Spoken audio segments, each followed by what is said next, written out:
very young commander, William B. Travis, 25 years old. He was able to send a message through Mexican lines, and this is just a part of it. The enemy has demanded surrender. I have answered that demand with a cannon shot, and our flag still waves proudly from the walls. I shall never surrender or retreat, victory or death. For 12 long days, the defenders of the Alamo were able to keep Santa Anna's army at bay with their rifle fire. In the words of one of Santa Anna's aides, the Texans fought more like devils than like men. But they could not last, and help was not arriving. March 6, 1836, Mexican cannon fire smashed the Alamo's wall, and the Mexicans launched an all-out attack. Remember those numbers. 7,000 against 150. The Mexicans were simply too many to hold back. They killed many of the defenders. In fact, all of the defenders. Only a few women, children, and servants were allowed to survive.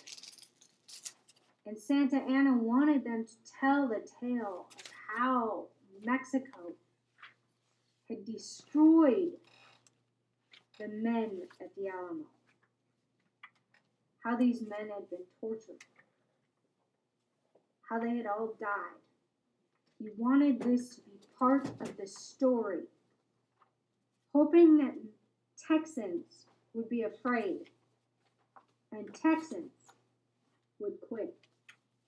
What Santa Anna didn't know is Texans don't give up.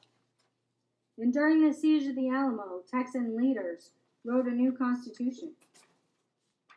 And on March 2nd, in the middle of this conflict at the Alamo, death and destruction, American settlers and Tejanos, Texans, Mexicans who lived in Texas and supported the Americans, declared the independence of the Republic of Texas.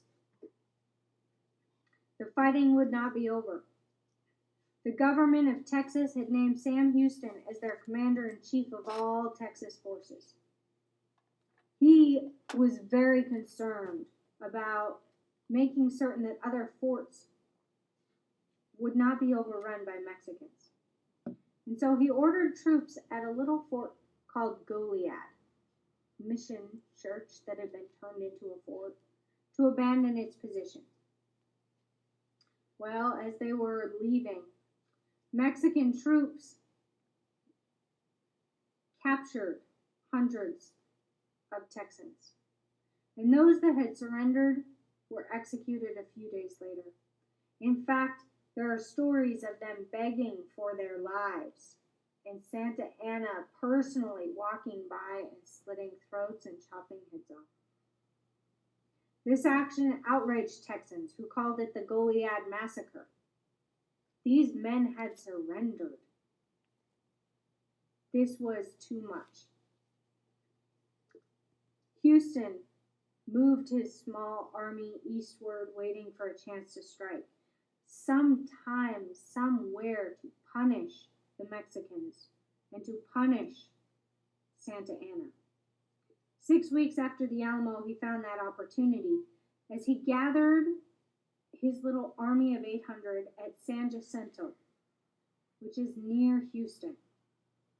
April 21st, the Texans launched a surprise attack, screaming, "Remember the Alamo! Remember Goliad!" They killed more than 600 and captured another 700 Mexican troops. Remember, an army of 800. They were outnumbered. May 14th, 1836, Santa Anna is forced to recognize the independence of Texas. In your journal, I want you to write a response to why would Houston's troops shout, "Remember the Alamo, remember Goliad." Why would they use that as a battle cry? That goes in your journal entry. Well, Texas has gained its independence. September 1836, Texans elected Sam Houston as president. He was a war hero. They sent a delegation to the United States to have the United States annex Texas or take control. They wanted to be independent from Mexico, but they wanted to be part of the United States. President Jackson refused. Addition of a slave state would simply upset the balance of the slave and free states. We talked about that earlier with the Missouri Compromise. He just simply can't do it. So Texas remained an independent country. The only state in the United States who is allowed to fly their state flag the same height as the American flag, because they were an independent nation. Despite rapid population growth, the new republic faced political and financial difficulties. On top of it, Santa Anna loses his power, and the new Mexican government refuses to honor the fact that Santa Anna gave independence to Texas. Fighting continued. Texas had an enormous debt to pay.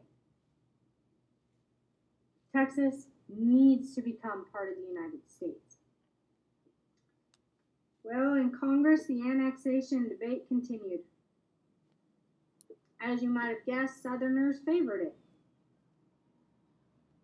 Woohoo! Another slave state. President Van Buren doesn't want anything to do with it. President John Tyler says that's a great idea, but the Senate says no, you're not going to mess up our balance. President Polk pressed the issue. Pressed this issue. Remember, he's also cheering for a 54-40 fight. And finally, on December 29, 1845, Texas became a state in the United States. Four presidents, and 9 years later. Now, Americans weren't satisfied with just Texas. They eyed even more of Mexico's territory, which will be the topic of the next presentation.